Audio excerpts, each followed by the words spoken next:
Alaikum. I welcome you all for class 8 subject science. So we are going to continue with our topic our environment. Okay, you can see here this is a food chain.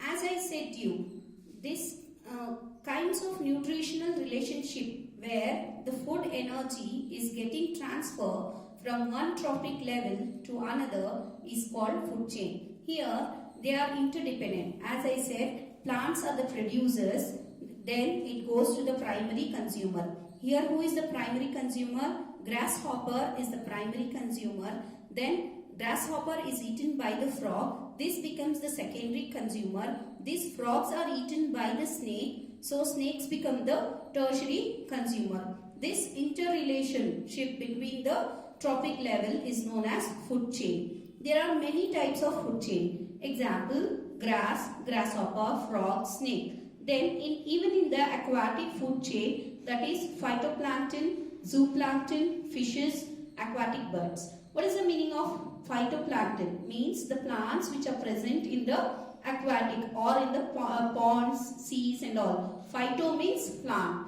Zooplankton means the animals. Okay, the microscopic animals or small organisms is known as zooplankton. Then those zooplankton are eaten by the fishes and those fishes are eaten by the aquatic birds, thus forming a aquatic food chain.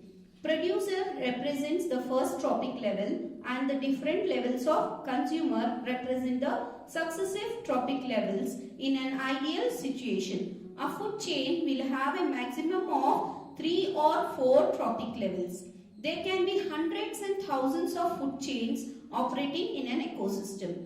Why? Because only we human beings will eat only one type of food. No. So we eat different types of food. So human beings are related in many food chains. Similarly, each animal can come in many food chains.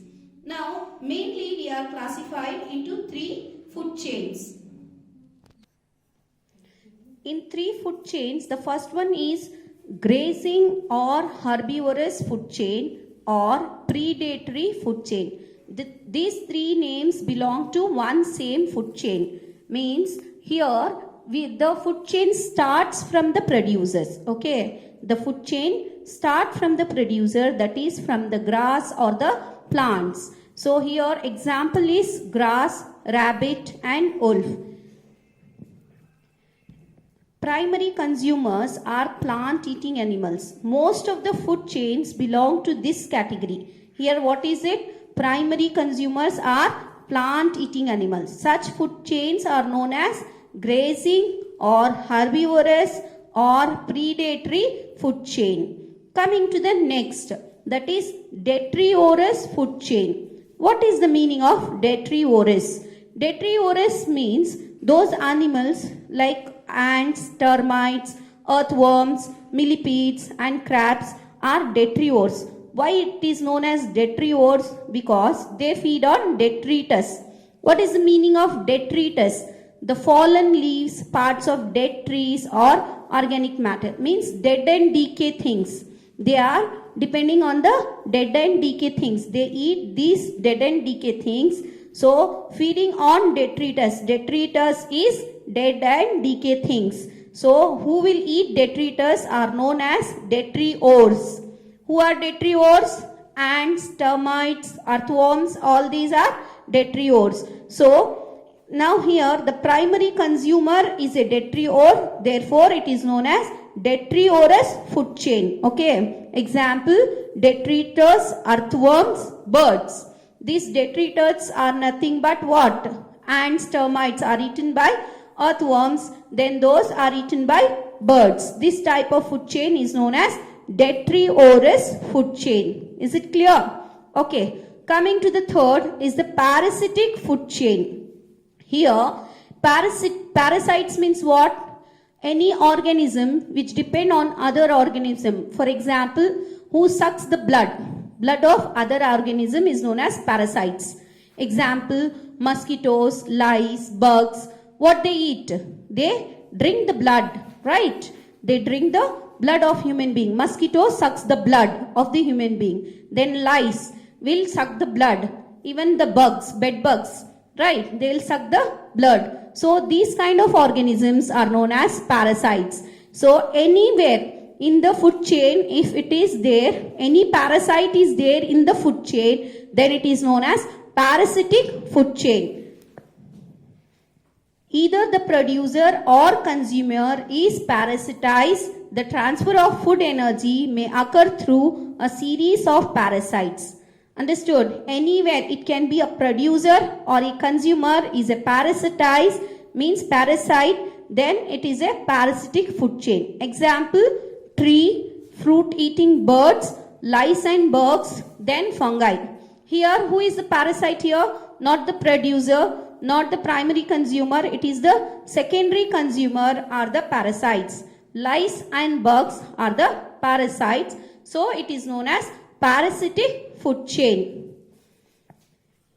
Then coming to the next here, as I said we depend more type of food. We will not eat one kind of food, right? Feed on more than one type of food item.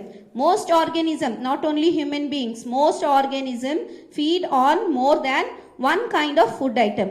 Every organism at every trophic level becomes linked to several food chain at the same time.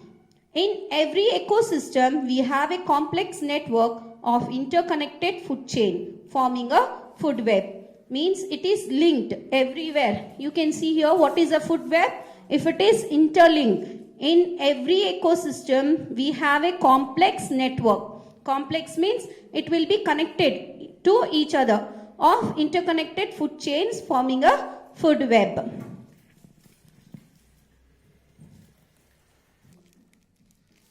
Okay, next it is energy flow in an ecosystem.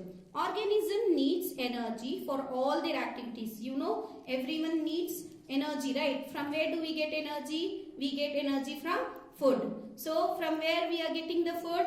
The carbohydrates in their food becomes the source of energy. From our food we get the energy. The energy is released, as you are aware, through a process called respiration. It makes the stored energy in the carbohydrates available for biological work. What is the meaning of biological work? Means any work, whether you are eating or walking, running, anything is known as biological work. The main source of energy for all ecosystem is solar energy. Why? Because the tree starts making from where? From the photosynthesis itself, we are getting what? The food. Understood? The main source of energy for all ecosystem is solar energy. Green plants can trap this energy and store it in the form of carbohydrates. When primary consumer eat the producer, energy also moves up the trophic level. During this transfer, almost 90% of energy is lost in the environment as heat. A form is in which it cannot be used again. As we move up the trophic level, the amount of available usable energy keeps on decreasing at each level. Only about 10% of energy reaches any given trophic level. Okay, energy flow is thus unidirectional and the loss at each stage is simply release. As you can see here, I have made a chart. First in the food chain, it is the producer. What I have taken as producer? Grass. Now, grass is getting 10,000 units of energy. Okay, grass is getting how much? 10,000 units of energy as it goes to the primary consumer. Who are the primary consumer here? In this food chain, I have taken grasshopper as a primary consumer.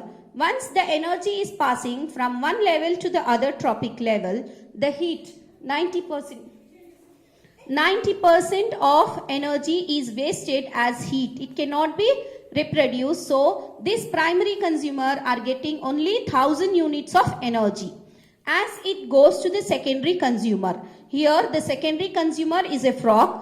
Again in 1000, 90% of energy is wasted. Only 100 units will be passed to the frog there. Then after secondary comes to the tertiary consumer. Tertiary consumer is the snake. So snake will get only 10 units of energy from the frog. Again, if it moves from the tertiary, it is known as quaternary consumer. That is an eagle here. So eagle is getting only 1 unit of energy. It is for this reason that a food chain will not have more than 3 or 4 trophic levels. Very rarely a 5th trophic level called quaternary consumer can be reorganized. Here you can see this is a 5 trophic levels food chain. Producer, primary consumer, secondary consumer, tertiary consumer, and this is quaternary consumer. Thank you.